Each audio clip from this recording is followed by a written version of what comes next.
Welcome to Between Dimensions with Twin Essence. I'm Lacey. And I'm Marley, and we're your Starseed Lightworker hosts.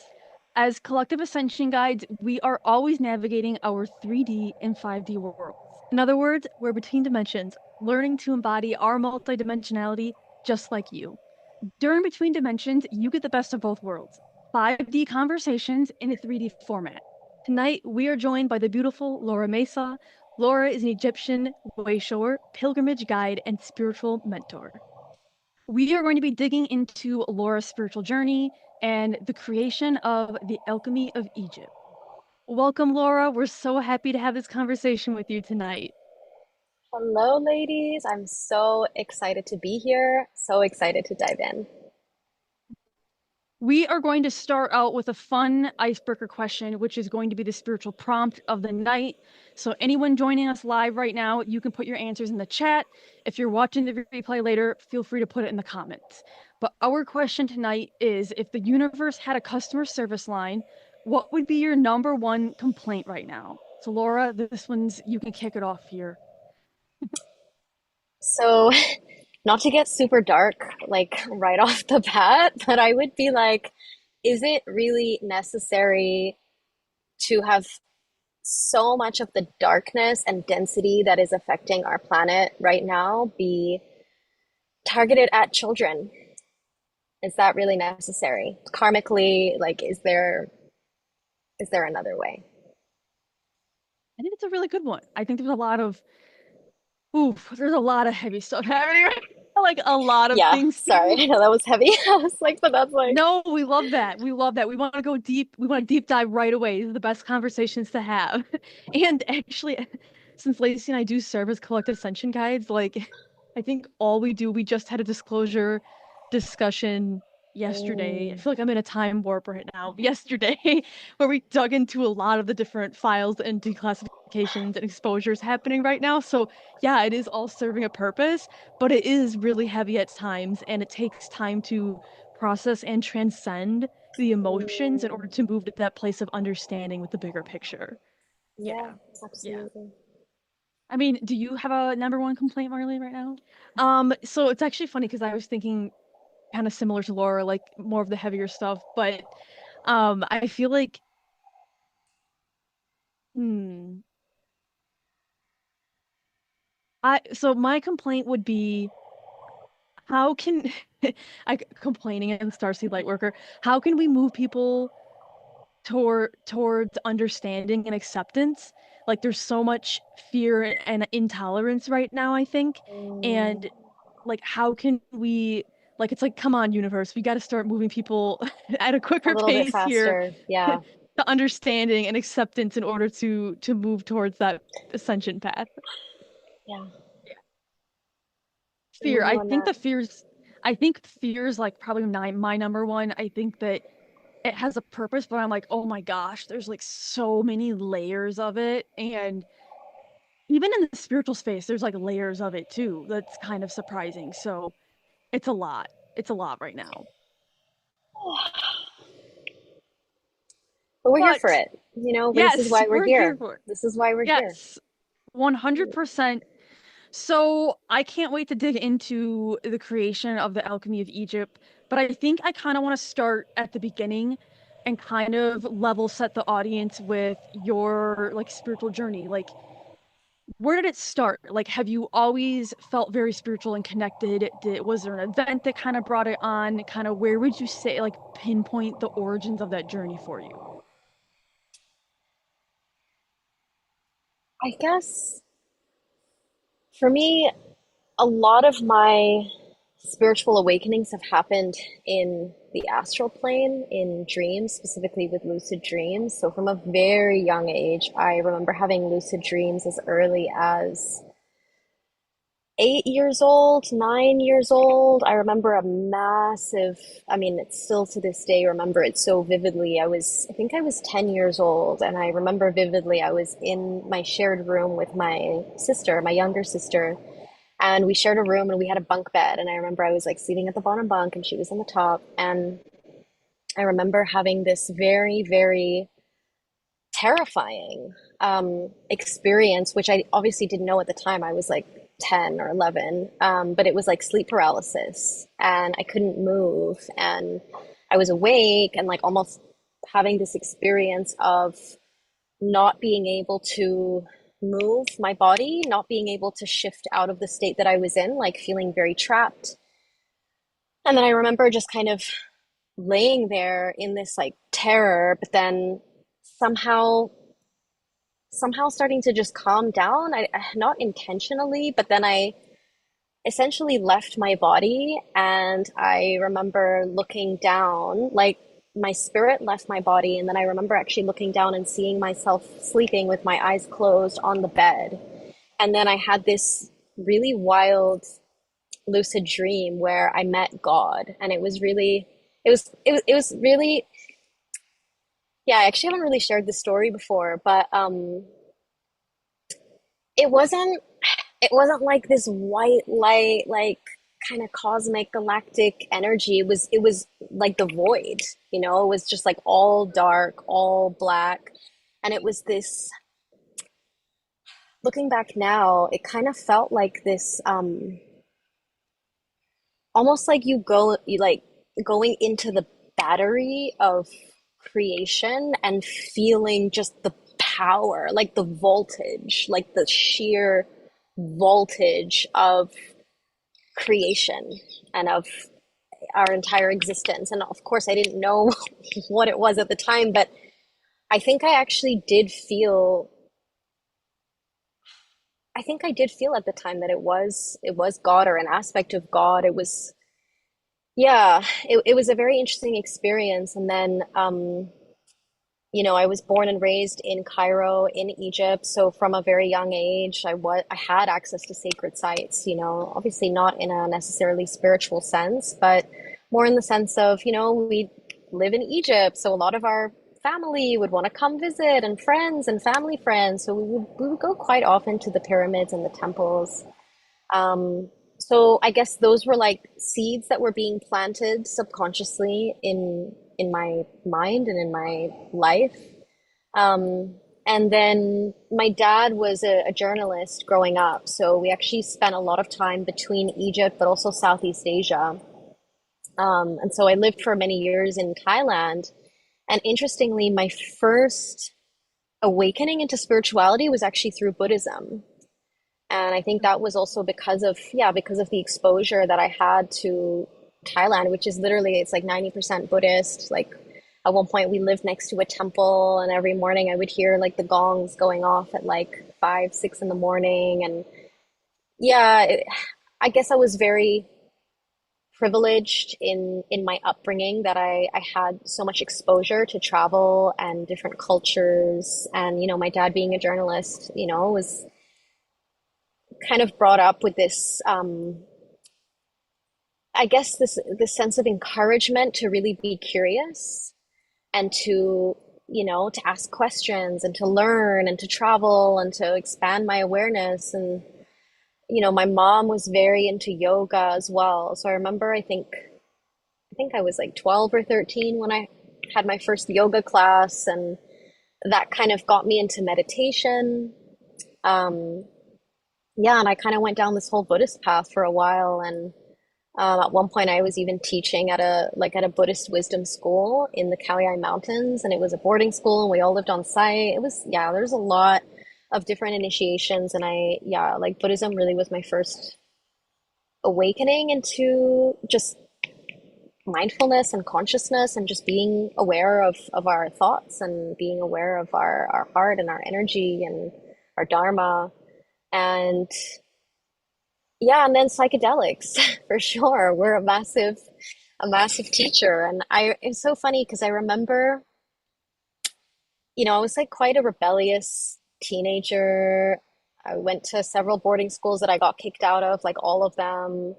I was just a little bit Wow. rambunctious and a little bit, From yeah, I was, rebellion to teaching at a boarding school. This I is know. amazing. The It's sort of contrast. funny.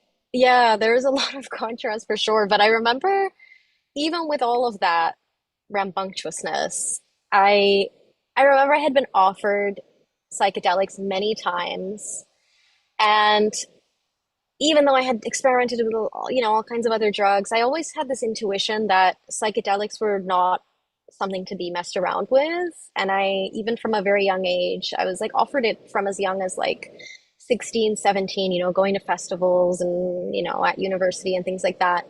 And then finally, as I was approaching my 21st birthday, I remember I was in university and I had this clarity. I was like, I think I'm ready to do psychedelics. I think I'm ready to do this and have this initiation.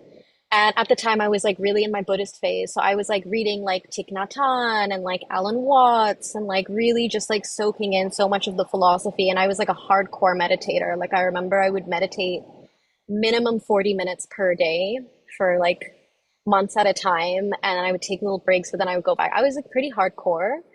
And then yeah, and then I had my first experience with psychedelics on my 21st birthday. And again, this is just the Capricorn in me. I was like preparing for it for like months prior. And that was when I was like in my super hardcore meditation phase. And I was like, I'm gonna prepare. I wanna like receive what I'm ready to receive here. And I think because I prepared so much and because there was so much reverence that I gave to the medicine, I ended up having like truly one of the most profound experiences of my entire life. And it just like completely like pushed me up like several octaves of reality. And I remember it just everything changed. Like my all my senses were different. Like I could see clearer. Like I could hear things sharper. Just the synchronicities that would come into my life. So then I was listening to it. I would receive from the universe, and then I remember after that, had another kind of phase because they kind of come in phases for me. Another phase of lucid dreams that were to this day I will like never forget. Some of those experiences and yeah, and that was actually when I was really first initiated into the ancient Egyptian teachings. Because in one of the lucid dreams, basically Horus or Heru, who's the falcon god, he basically came and introduced himself as my guide. And I didn't really know at the time, I didn't really put two and two together that it was Horus, but it was a falcon and it was yeah, it was kind of obvious, but I was like, okay, this is interesting. Like we're just gonna go with it. Um, but yeah, that was age 21, and then just to fast forward it a little bit, I finished university, taught at that Buddhist school, came back to the UK, and then fast forward 2018, I went to Bali for a retreat. That was another massive initiation for me. And then about a year later, I decided I wanted to spend more time out in Bali, and I was working in London. I was like, I don't know how I'm going to make this work. Let me just go for a visit and see what's possible there. And then I landed, and then within a few days, the pandemic was declared, and I was stuck in Bali. I couldn't leave the country or the island even. And then Bali initiated me, and yeah, it was really in Bali. Then I had another phase of the lucid dream trainings, and then that was when the calling came, and it was like, okay, now you need to go home and you need to do pilgrimage. So I'm gonna leave it there. That was like very long-winded, but of course there's infinite threads. Yeah, that's amazing. I think a lot of questions. So I'm curious, I'm curious if growing up being around a lot of the sacred sites in Egypt, um, if you feel like that made you more open to different spiritual topics, or did you like not grasp the like, or was it like a resistance? Yeah, to it. Like, oh, it's so commercialized tourism. Like, this isn't, like what's the relationship there growing up? I love that question. Yeah. So I don't remember having any resistance at all. And I think that's also because of my nature. I have Venus in Pisces. So I'm so open. Like, I wear my heart on my sleeve. I'm like, I I am in awe and in love with creation and the world. And I've always been like that. Like I was like the kid who would get lost because I was like chasing butterflies and like lost the group. And then like they'd have to like come find me in like the like forest or whatever. Like it was like, and I still am like that today. Like, you know, I mean, of course I have my moments where I'm not, but I think, yeah, that's a part of my nature. I've just always been so open. And again, you know, with a dad as a my dad being a journalist, like to be a journalist, it's all about being open. It's all about being curious. It's about, you know, investigation and learning and finding the truth and following the threads and putting pieces together. You just have to be open like that. And I think that he actually had a huge influence on me. And, you know, when I finished school, I actually went into documentary filmmaking, very much inspired by his path. And again, it was like you have to be so open when you do that kind of work. So even though it wasn't directly related to spirituality, it was almost like being in that line of work and being drawn to that line of work, like I had to stretch the muscle of openness in my brain to even be a good, you know, storyteller essentially, or a good filmmaker or artist really. Um, which then I think was the perfect entry point for spiritual teachings to come in once I was ready to receive them. Such a creator energy. Like that's how it comes through to me when you speak about it. Because like and even it echoes like the story you told about being a child and leaving your body and entering that voided space, which, you know, before you'd even said it, and you know, I hear them say like, yeah, that's the like the origin point of creation, right? And so it's like it echoed, like Mm, I feel like that creator has echoed and showed up again and again at different points in your life, like as you're talking about the stories here yeah, and the different totally. activations and points showing up. Yeah. I'm curious because you have been exposed to so many different uh countries and different cultures and different practices, like do you feel like there like all of that is woven into your practices today in the work you do? Like you have your influences from Thailand, obviously Egypt, you spent time in UK and then Bali, like all these influences, does that come into play Mm. with your practices today? Yeah, definitely.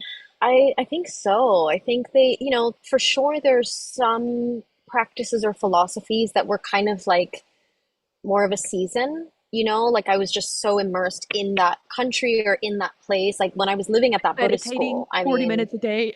yeah, literally. I mean, even the school that I taught in, the whole school would meditate together for an hour every morning. Wow. Yeah. Dang.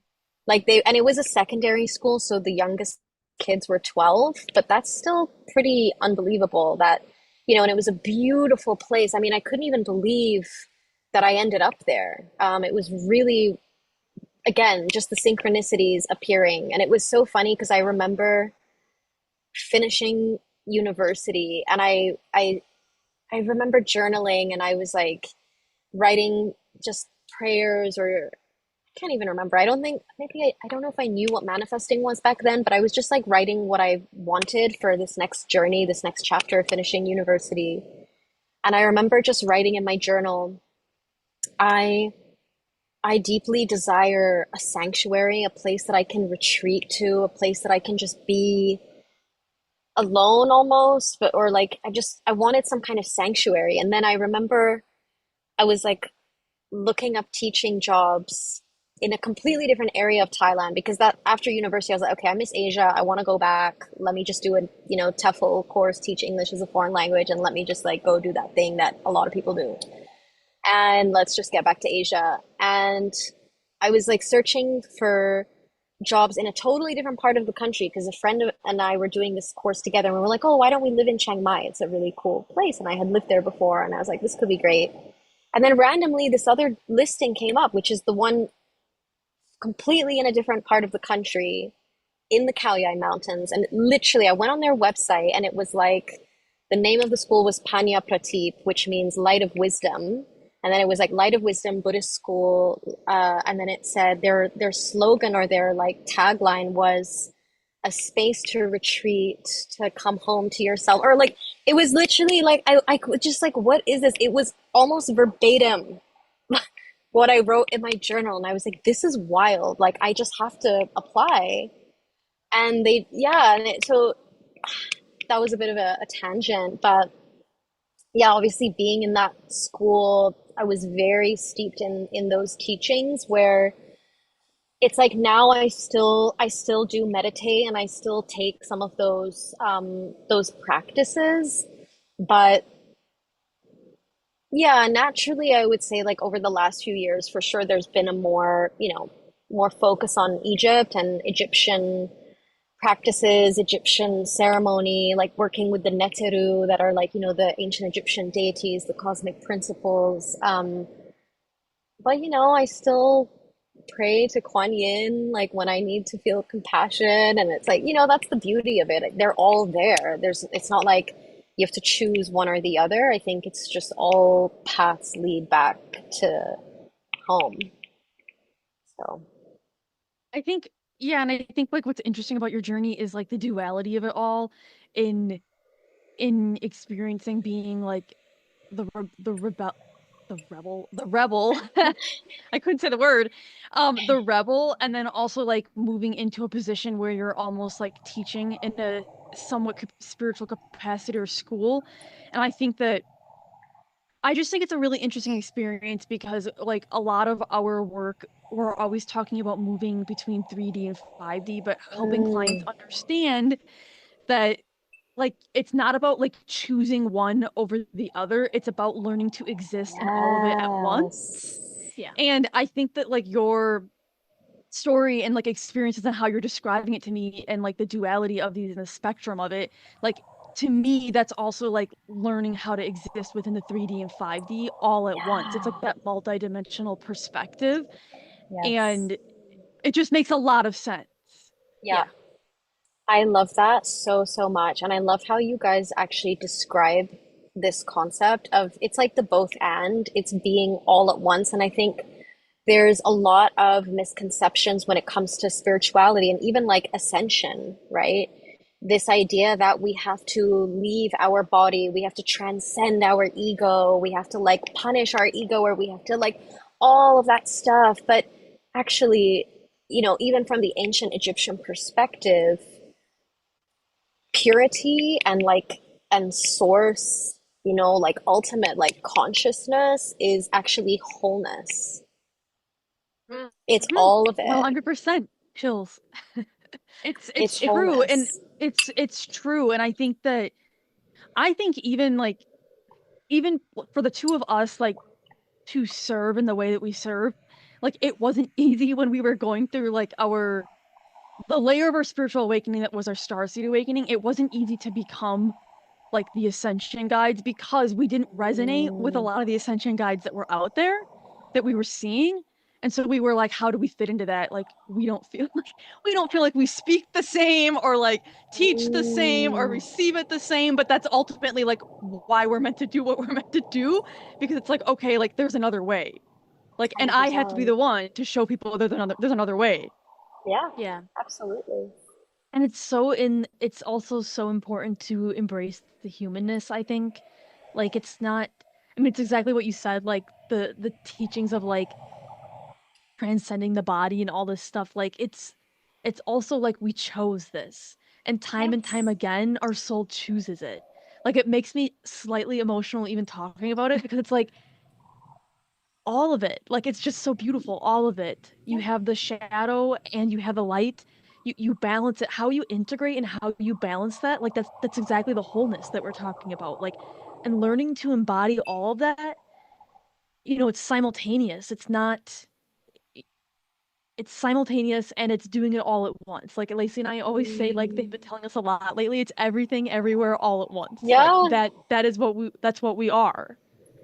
Yeah, absolutely. Yeah. And So I it's such want to a dig. miracle that we're here. Like the fact that we are here in these human bodies in and of itself is a miracle. So why would you want to waste that by like punishing yourself for having human moments or, or like being in the anger or the grief or the sadness a little bit too long, or I think we're just so hard on ourselves when, you know, if the goal is experience, then you can't lose. There's just nothing to lose because you're just gaining what you Yeah. came here for, which is to have a human experience and to feel the full spectrum of emotion and depth and aliveness and beauty and ugliness and all of it. I agree 100%. So I do want to dig into how you went on your own pilgrimage and how you were able to birth the Alchemy of Egypt, kind of that origin story. Yeah. So, yeah, interestingly, I never in a million years thought that I would ever do work like this. And I never desired it. I never wanted it. Um, as I said, I had quite a deep spiritual awareness from a relatively young age. And, I was very steeped in my practices, but it was very private. It wasn't something that I ever dreamed of sharing or speaking about. And as I said, I went to film school. I was into documentary making. I was into photography. I was into graphic design. I was, creative and artist. And I was very happy with that. And then, as I was in Bali, and this was during the pandemic when I got stuck there, I I remember I was living in this little kind of bungalow place by the river, and it was pretty much there alone. There was like one other person, I think, at the time that was sharing this kind of, there was like a shared kitchen area. And so it was very isolating, of course. Bali had a lot more freedom than most places, but there were seasons where we were really locked down and like we couldn't really go out, and there was like a very strict curfew. And so at the time, I wasn't able to work, I wasn't able to do much like most of us. And I remember just being in such a deep depression at the time, and I was really just questioning so many things, and I just didn't have energy to do much. Yeah, depression has been something that I've dealt with on and off for most of my life. And, you know, sometimes when you have an episode, it's like it's really hard to even take a shower. Like it's hard to even do much, like very basic things. And at the time, all I could muster up the strength to do was to just get out of my bed and sit by this tree. There was a tree that was like right outside my room. And I would just sit there. I wouldn't even meditate. I wasn't doing practices. I wasn't doing anything. I would literally just sit and just like be with this tree. And yeah, I also had recently decided to take a celibacy kind of vow. And I was just like, yeah, a lot of my kind of karmic debt that I had to clear was in relationship with men. And so I think I had just come out of something that was really traumatic. And I was like, okay, I need to just purify and I need to just be with myself. And I think because there was so much space that had been created, I then went into another phase of these crazy lucid dream uh, initiations where basically every night I would have these trainings that I had to do. And it was this, I have this guide who always comes to me whenever I lucid dream. And since that first experience, actually, um, that they introduced themselves to me, which was when I was 21 after my first journey with psychedelics. And basically, I was guided through all of these different trainings where it would be like they would put me in different locations around the world, like really random locations. And then I would just suddenly be dropped in, and they would be like, okay, take some time and feel into the energy and then tell us what happened here. So I'd have to like feel into the energy of these different places. And sometimes it was really like intense, like at one point I was like in a abandoned kind of like jungle house, but it was in Japan, and it was this sort of overgrown house, like nobody lived there anymore. And I tapped into the energy and I saw a woman committing suicide, like jumping over the bridge. And so it was like stuff like that, quite intense. But it was all training me and like testing my intuition, my ability to read energy, my ability to like channel different elements and things like that. So I would wake up every day just feeling exhausted and just like not able to really do much. And then after about a month of that, yeah, there was just so many crazy dreams that happened. And then basically, I then got the message very, very clearly that I had to go to Egypt and do my own pilgrimage through the sites, through the temples. And I was just like, what are you talking about? It's a lockdown. Like, there's no flights. Like, are you insane? You know, at the time, you know, like I had a cat because I just decided I might as well stay in Bali. I don't want to go back to London. So I got a cat. I had like a life, you know, I had stuff going on there, even though it was locked down and things were kind of paused. But, you know, I was like, what if I can't get back into the country? You know, they were being very strict with vaccination, and that was a hard no for me. So I was like, how can I leave and not know if I can come back? All this stuff. And then again, more crazy, like ridiculously synchronistic events happened, and everything kind of just led me to the clarity and the decision of, okay, I'm going to go and I'm going to book my flight and I'm just going to trust.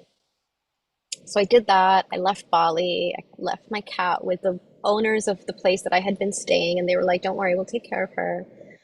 And so I was in Egypt and I spent 4 months, and I literally just only went to temples. Like, I just visited every temple that I could find. I went to the pyramids multiple times. I went to all of the sacred sites. I just immersed myself, and I was, you know, doing it intentionally, bringing offerings, you know, praying in ceremony, doing my own little rituals, doing my own little energy clearings. And then at the very end of the 4 months, it was my birthday. And I think I was like, I can't remember how old I was. I think I was like just coming out of Saturn return. And I went to this, I planned to go and do a ceremony at this ancient ruin in like near Cairo, like about an hour out of the city. Because I was like, you know, it's my birthday. I don't want to go to the Great Pyramids. There's so many tourists there. I want to go somewhere that I know I'm just going to be able to be alone and nobody's going to bother me. And there was these ruins that I would go to that the guard was kind of just like, you know, we just made a little connection, and I'd give him a little something something and he'd let me go there because it was closed to the public. No one could really go there anyway. So he would just let me go and do my thing. So I went there, and then my normal guy is not there. It's this new guard, and he's like, "Who are you? This is not open to the public. You need to leave." And I was like, "Okay, but like, I've come here before," and I was like speaking to him in Arabic and trying to get him to let me come in. And I'm like, it's my birthday and everything, and I'll like, take care of you and stuff. And I had my bag with like bouquets of like flowers and roses and offerings and all my like ceremony stuff, and, like all my crystals and like everything.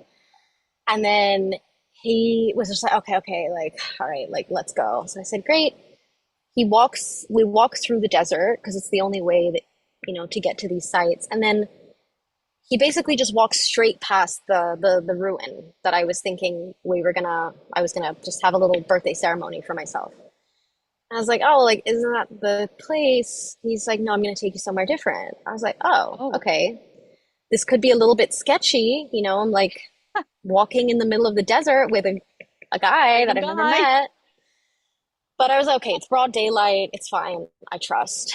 So we carried on walking like another like 20-25 minutes into the desert. And then he leads me to this sacred site that is not even open to the public. And it is such a wild, it's like nothing I've ever seen before. And it's called Abu Ghurab, and it's a known stargate. It's an ancient stargate, and it's one of the oldest offering tables, like ritual offering tables that we know of, that has, been discovered. And it basically is this giant, almost like, it looks like a platform. It's made out of pure alabaster and crystal quartz. And Oh, it's basically like it looks like an alien landing pad. It's like in the shape of a compass. There's the four cardinal directions with the cross quarters, and then like a perfectly cut, like as if it was cut from laser, circle in the middle. And so when you and it's like it's pretty. I don't know how many meters high it is. You kind of have to like clamber on to like get up. Like it's quite high up. You have to like climb on if you want to get on there. So I got on there, made a little altar in the middle, and it just felt so incredible. I was like, my God, like what a beautiful gift from the universe for my birthday to get to be here, and this is so special. And oh, that's then amazing. yeah, it was incredible. And like the energy of this site specifically is so pure. Like it's a very different energy from any of the temples. The other temples can be very intense. We can talk about that in a bit. But this is a very like nothing I had experienced in Egypt. So had my ceremony, went home, showered, and then I went to the hair salon because I was having a birthday dinner. So I was like, okay, let's get my hair did. I'm sitting in the hair salon, sitting in the chair, and then all of a sudden, I literally received like what felt like a lightning bolt, like a thunderbolt of energy through my entire body. And suddenly I hear this voice like booming in my head, and I'm not clairaudient. Like I don't normally get messages in my like I don't normally hear voices. And this voice came through and it was like shaking, like I was like shaking, and it basically said, "You will take people on the same journey you just took yourself on. It's going to be called the Alchemy of Egypt." They gave me the name. You have to start right away in 2022 because my birthday was 4th of January. So it was just the beginning of 2022. Is that you have to start this year. And the people that are meant to join you have already been chosen. I was like, are you sure this is for me? Like, what are you Are you saying? like, please hold, let me think What? about that. I'm like, Excuse wait, me. did you? There's like cross wires going on here. I don't think that was for me, bro. Like, You're like like, I'm a me? filmmaker, I'm a photographer. What the fuck are you talking about? Like, what? I don't do this. I don't run retreats. I don't, do any of that stuff. And yeah, it took me a minute to process it, and then it was weird. I kind of had this experience where for the next few months, it was almost like something else had overtaken my body, and like almost like from an outsider perspective was witnessing myself do the things that needed to be done to make this happen. And there was the part of my brain, like my ego or my logical brain, was like, what is she doing? Like, what is she actually doing? Because I was like writing the landing page and like finding the team and mapping out the whole journey. And it was like, what are you doing? What are you? And it was this really weird, like almost like a dissociative experience where it was like it was just happening through me. And I kind of went with it. And then I said to myself, you know what? Nobody even knows me as being like, I don't think people on my Instagram even knew that I was Egyptian because my whole page was just photography. Like it was literally like there wasn't even my face on my page. It was like all my films and my work, and this is so random. No one's even gonna sign up. Like whatever. Like I'll do it, but it's probably not gonna happen. And so I did. I launched it, and then it sold out in 2.5 weeks. And I was like, oh, okay. Well, I guess this is happening. How many people did you take on the first one? I think it was 11. Okay. And did it feel like you knew like kind of like what you wanted to guide them through? So it was really interesting because I was so terrified. I was so, so, so terrified of this whole thing. And I remember really trying to avoid any of the ceremony part. I was like, I'll just like organize it and I can bring other people to do that part. Like, I don't want to do that part. Like, that's not. And it was funny because at the time, I had never held so much as a woman's circle or like a full moon circle. And then now Spirit is like, oh yeah, you have to lead ceremony in the Temple of Isis. And I'm Oh, like, you're throwing me in at the deep end there, Spirit. Like, Jesus Christ. Like, really? That makes, but that also makes so much sense reflecting back when you talked about the like that like almost that this dissociated feeling of like the ego, but like for me, I see it as like you're also watching your like almost like the highest consciousness version of yourself do it, and like the ego's Yeah. there, but it's like it's all of those pieces are needed in order for you to move yourself through it. Yes. Like that's how like Yes. I view it, like as you're sharing it. Yeah. That makes so much sense when you share that. Yeah, because it really did feel like that. I was like, well, higher self is just going to intervene here because we just need to get this across the line. And I was just like, what is she doing? Like it was really wild, and it was like that for months. Like, and it was just such a bizarre experience. Did you, so did you consider yourself like a businesswoman like or like even a spiritual leader at that point, or did it just feel like you sort of had to like really step into it and like own Yeah. it? I did not consider myself a spiritual leader in any way, shape, or form. I was a very happy photographer and filmmaker. Like, I was very happy. I was like, this is it. Like, you know, on my vision boards back then was like an Oscar, like, and it was like scripts that I was working on. Oh Like, I my was like really happy. I was like super into it. I was like, yeah, this is great. And I I love never saw myself as that in any way, shape, or form. But of course, I knew the depths that I had taken myself on. But that doesn't, in my mind, that doesn't mean that I should do that for other people. It was just my thing. when you remove like the logical ego mind from the equation, from an identity perspective, did it feel like alignment? Like, did it feel like this makes sense? This is who I am. I can do this? Or did it feel like the ego was still like, I don't know what's going on? So it was interesting because, like, very luckily, I was still in that same place when I came back from the pilgrimage, my own personal one, and I was back in Bali. I was still living in that little bungalow, and one of the other bungalows was rented out by an astrologer who was phenomenal. And I remember I was just going through a really rough time, and I was just like, Dan, like, what is going on with the astrology? Like, why? What is happening? Can you please Give help me me a out here? sign of your sign, right? I'm like, can you just like help a sister out? Like, I'm really struggling here. And then he gave me a reading, and he went through my chart, and and I didn't tell him about the Egypt thing because I think I had just gotten back and I was still like, am I really doing this? This is crazy.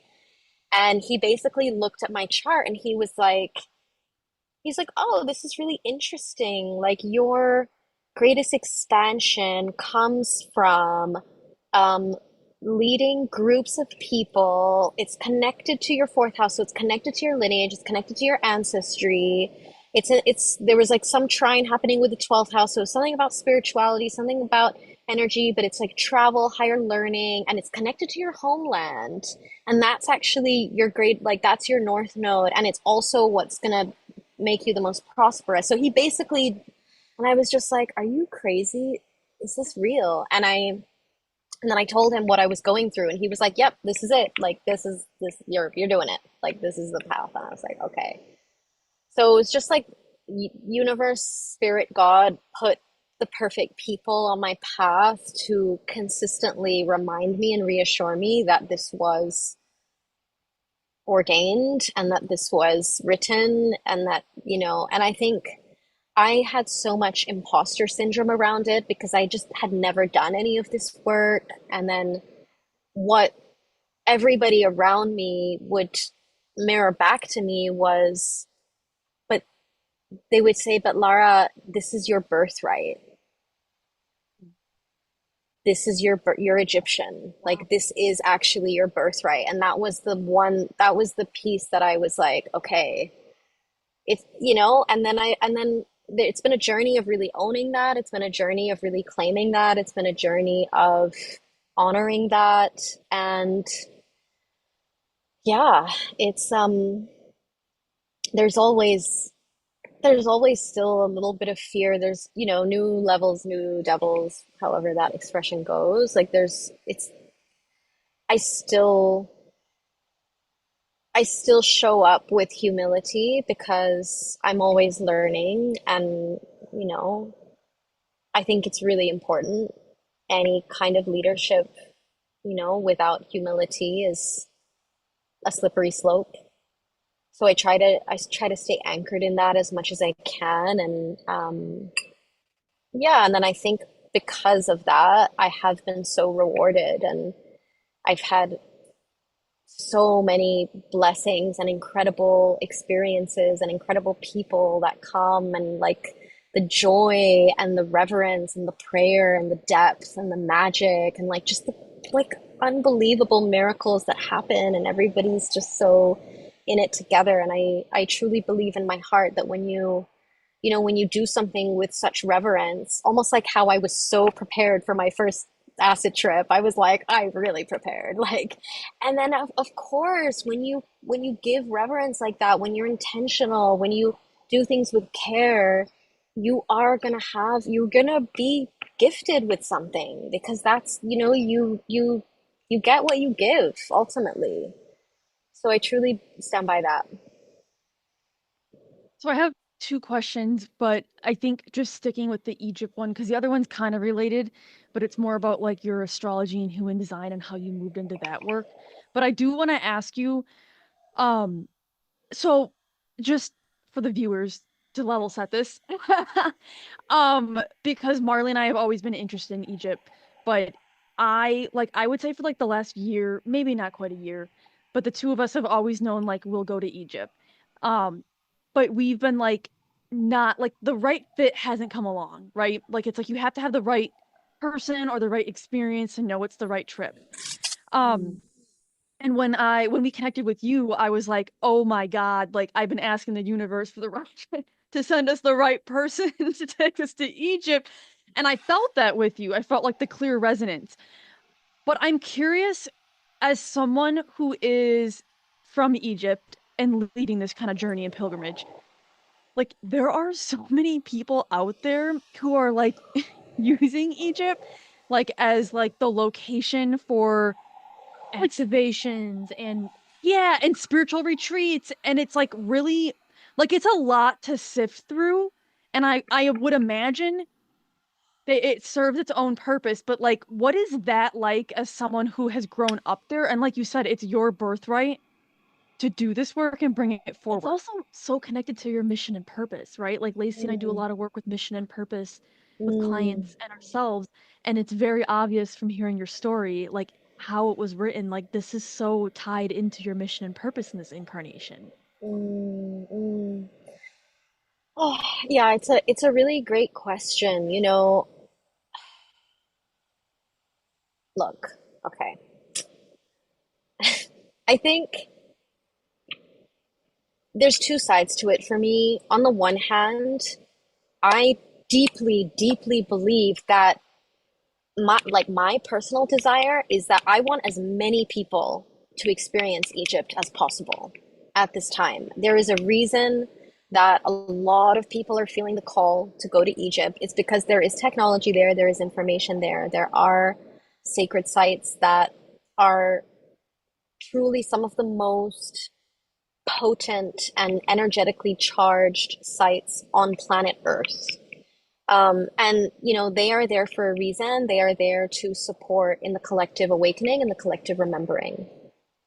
Um, so I like that there's a lot of people going to Egypt. I think it's a great thing, and it is also important to go with reverence. It is also important to go with integrity. It is also important to go with right relationship to the land, to the people, to the culture, to the modern society. And I think this is just my personal opinion. I think that there's a lot of people who are bringing groups to Egypt who have very little connection to the land, who have never even been there in person, who maybe like goes to Egypt once and then suddenly they're like an Egyptian priestess and they want to bring people there, and they haven't really spent time on the land. They haven't developed a relationship. And sure, I understand maybe in a past life you were a priestess of Isis and all of that, and that's beautiful and that is completely valid as well. And there is something about the land as well, and I truly don't think that people realize this until they've actually been to Egypt, but Egypt is fucking intense. It is a no joke, no joke, no joke whatsoever on so many layers, on every possible dimension and plane that you can possibly think of. And so, what I've seen and what I am noticing is that when people bring groups there without right relationship, without full integrity, without really honoring the people and including Egyptians, Egyptian facilitators, Egyptian, practitioners, what I've seen is that they have difficult experiences. So you're not only dishonoring the land unintentionally. I don't think it's ever done with intention, with ill intent, but you're also actually putting your group at risk.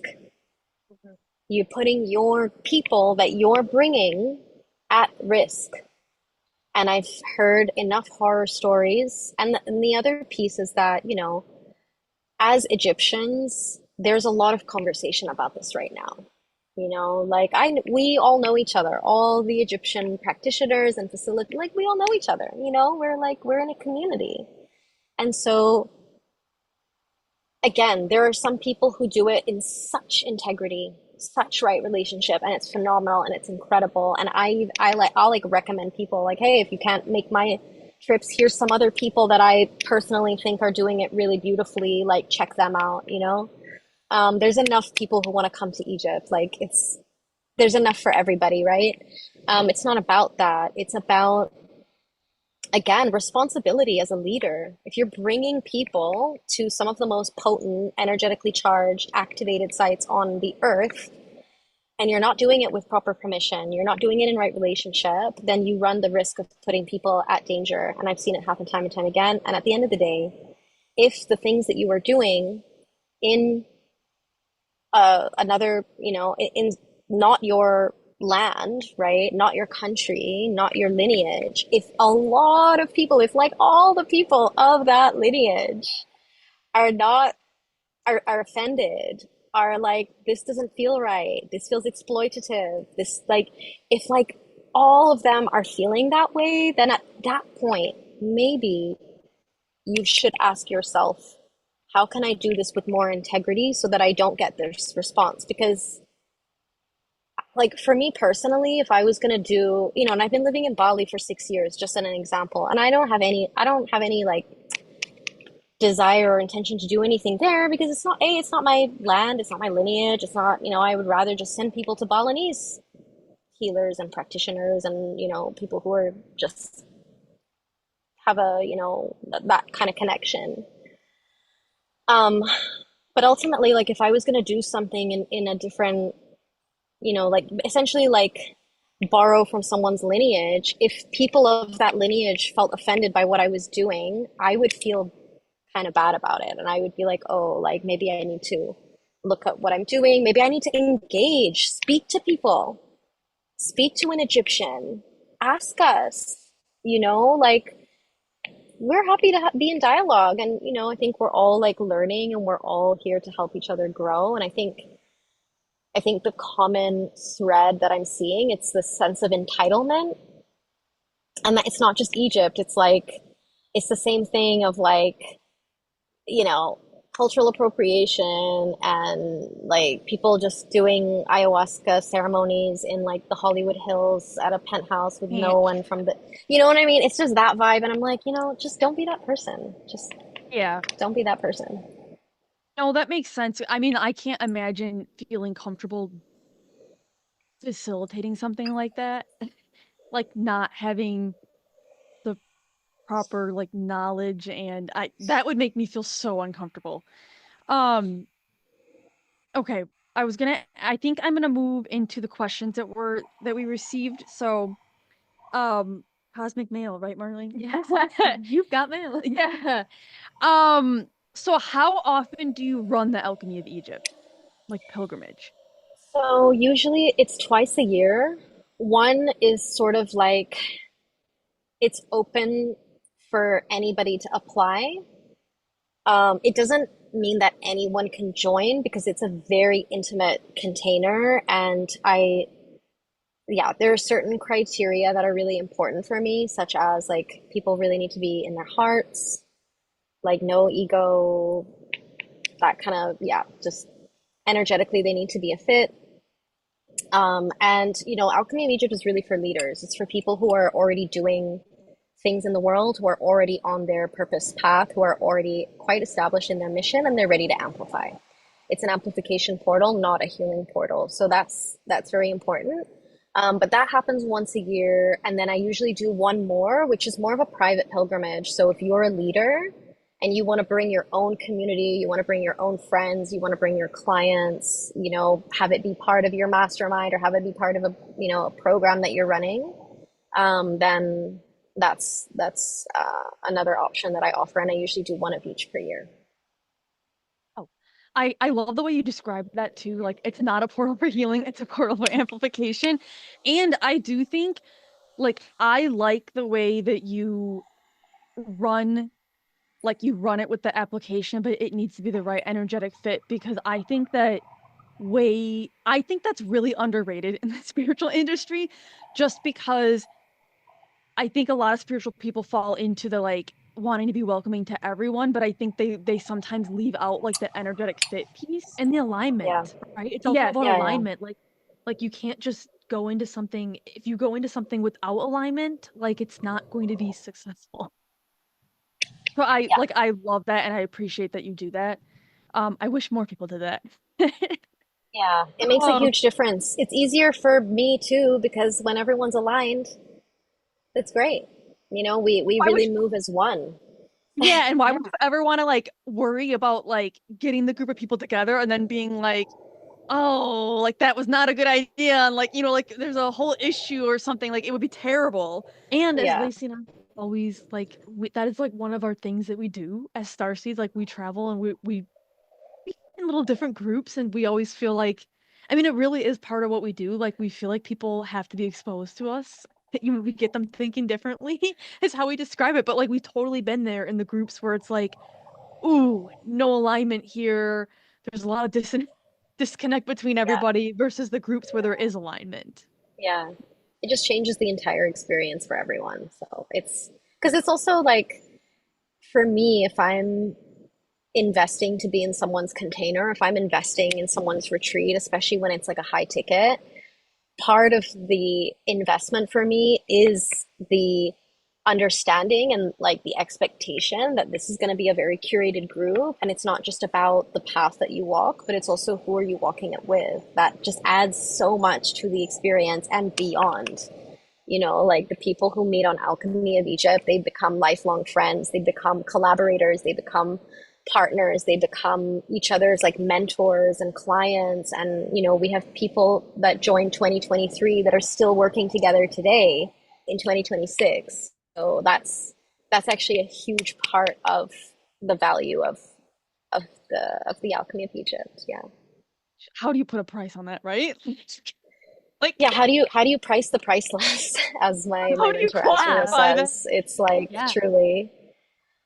Yeah. Okay, so how would you describe the transformation that those who join receive when they're going through the pilgrimage? I mean, it's different for everybody. Um, the nature of how I designed it is alchemical. It's an alchemical journey. Alchemy is a huge part of Egypt. Alchemy originated from Egypt. The very name, like the original name for Egypt, Kemet, comes from the word alchemia, which is alchemy. So it very much is this journey of extracting the gold, the purest substance from everything else that you're holding, everything else that you're carrying. And I think ultimately the transformation for people is that, Egypt puts you on your highest timeline, even if that means the crumbling, sometimes very abruptly, very jarringly, because it's a quick shift. It's not a slow burn. So you do have to be ready for that, but ultimately, things things shift quite dramatically for people when they come home in a big way. And, whether that's like they get pregnant or whether it's like they completely pivot their business or they meet the love of their life or they get a divorce or, right? Like it's whatever puts you on your highest path. Egypt will catalyze that. And I think ultimately it's just this transformation of coming out the other side being so steeped in your higher guidance, so steeped in ceremony, so steeped in the precision frequency of your voice, your vision, and your mission. And it kind of, yeah, as I said, it's an amplification. It's an amplification of your gifts, your leadership, and it's almost like I see it as like a training ground for like the warriors of light. And it's like you come, you receive, and then you're like ready to go when you leave. I love that. What would you say is the most profound experience you have had on pilgrimage? Oh my gosh. So That's a hard one. many. That's a really, really hard one. You know what? To circle it back to the beginning of my story, I think one of the most profound experiences I've had was doing that first ceremony in the Temple of Isis, being so terrified, so nervous. And I remember actually when I was in Bali, this is again to prepare, I had a beautiful wooden statue carved of Isis in Bali. There's so many amazing like artisan craftsmen there. And I had her set up on my altar, and every single day I would sit on my altar and I would tune into Isis, and I would be like, Osset is actually her name. And I would say, Osset, what will you have me do in your temple? How can I honor you? How can I revere you? What do you want me to do? Like, use me as a vessel. And every single day she would say the same thing, and she would say, I'm not going to tell you. You have to trust in the medicine of the moment. I'm not giving you anything, girl. And it was like every day, and she'd be like, nope. I'd be like, why? Like, please. And she just wouldn't. And then finally, um, the night before the ceremony, I got a message from a dear sister of mine, and she told me, could you please send a prayer because my mother just passed. And so then immediately I got that download, and it was a whole ceremony about honoring the mother. And I went into the Holy of the Holies where the ceremony takes place. And the group was waiting outside, and me and my partner laid out all of these candles, like in the hallway leading up to the Holy of Holies. And I had my Isis statue there that I had been praying to all summer with her candles and her like golden wings. And it's obviously a private visit, so we're there between 4 a.m. to 6 in the morning before sunrise, and everyone entered, and then I just channeled the entire ceremony. It was like a 2 hour ceremony, and I don't even really remember what I said, but I just remember coming out with like just tears down my face, and I just remember thinking that was the easiest thing I've ever done. And I think that recognition was so profound for me because it's like we so often fear the thing that we're meant to do, but the thing that we're meant to do is the easiest thing that we can do. And my partners, our Egyptologist Mo and our tour operator Mahmoud, they've been doing this for decades and decades and decades, and I couldn't do it without them. They do all of the logistics and book our private visits and book, our hotels. And they were there, and like I came out and they were like crying as well, and they were like, "You've done this before. This is not your first time." And it was just this beautiful moment. We all like hugged, and it was just, yeah, that was really special. Wow. Amazing. Okay, so what sacred site is your favorite? Oh,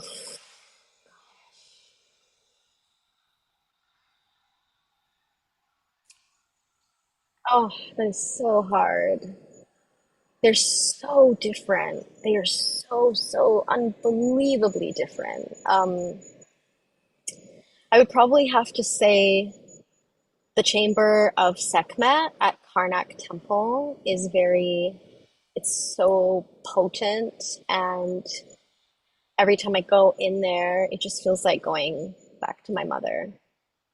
Like, yeah, it's just the most indescribable love that I've ever felt in my life.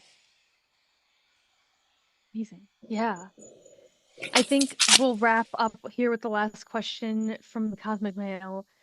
What do you think is the most overrated or overhyped site in Egypt? Contrast. Mm, Okay, honestly, the most overhyped site is the pyramids when you do it in the public opening hours. Mm. It's a zoo. Like it is chaos.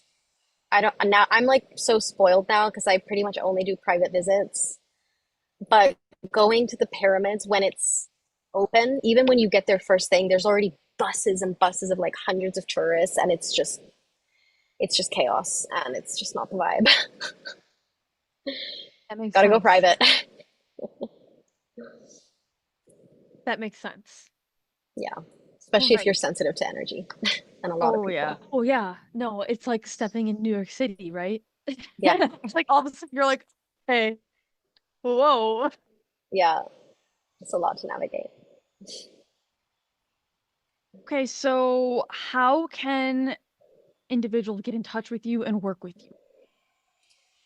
So the easiest way is probably through Instagram, which I'm sure you guys will leave in the show notes. It's House of Light, but it's a bit of a weird spelling. It's spelled Haus of dot light. So yeah, you guys can check out the link in the show notes. And then yeah, my website is houseoflight.com. And yeah, Okay. And we should talk about the affiliate, right? Yes. So in the link, yes. you'll be able to find Laura's website, her social media. You'll be able to connect and learn more about Alchemy of Egypt there. We do have an affiliate link as well in there. I think it's twins_Egypt. So if you do decide to take this pilgrimage in October with Laura, you can use that code when booking your room, and you will receive a one-to-one mini temple photo shoot with Laura. So quite an activation there. Oh yeah, it is. I mean, it's incredible. It's like a time capsule, right? It's like a moment to really anchor in this identity because Egypt does change you on a cellular level. And yeah, just to be captured in truly some of the most exquisite places. Like from a photographer's perspective, it's like the temples are so just unbelievably majestic, and yeah, it's a full identity activation for sure. Yeah, I think I will never turn down a photo shoot, and the concept of doing it like Wait, in a location where you're going through such a transformation, like yeah. that's like a huge deal. I would love to shoot you two in one of the temples one day because I think that would look We absolutely will be like doing because you that. guys are identical, like just the twin. Like, I mean, there's just so much also too, like the divine symmetry of these temples. I feel like with like Yeah. twin, it just I already see the mood board. Oh, it's Yes. going to happen. I mean, you had us at Stargate. I was like, oh my gosh. We're also Leo's sons, so leave it to us. Oh, Like we love it. cannot say it enough. Like, honest to God, photo shoots transform you. They're Identity and image, like incredible. it's incredible work that I think everybody should experience in their life. I fully agree. And yeah, 100%. It's been one of the most powerful tools of transformation for me. And also like embodiment because it's like it's so tangible. Like it's like your Yes. body. If you were there, if there's a photo, like there's physical, tangible evidence. It's not something conceptual. It's like you literally have the proof of like, oh wow, this is actually who I can be. So yeah, excited. All right, everyone. Thank you for joining us live. You can check out how to connect with Laura and the affiliate link. It's all linked in the video description below. And if you enjoyed this conversation, make sure you like, comment, share, and subscribe. You can also connect with us on Instagram, Facebook, or TikTok at Twinessence LLC. And as always, for those looking to start their ascension or starseed journeys, you can start with the Twin Magic reading at twinessence.com. We will see you all on March 4th with our guest Sophie Sun. We will be talking all about Hecka Living Light, and the episode will be on at 5 p.m. CST, 6 Yes. p.m. EST. All right, thank you all.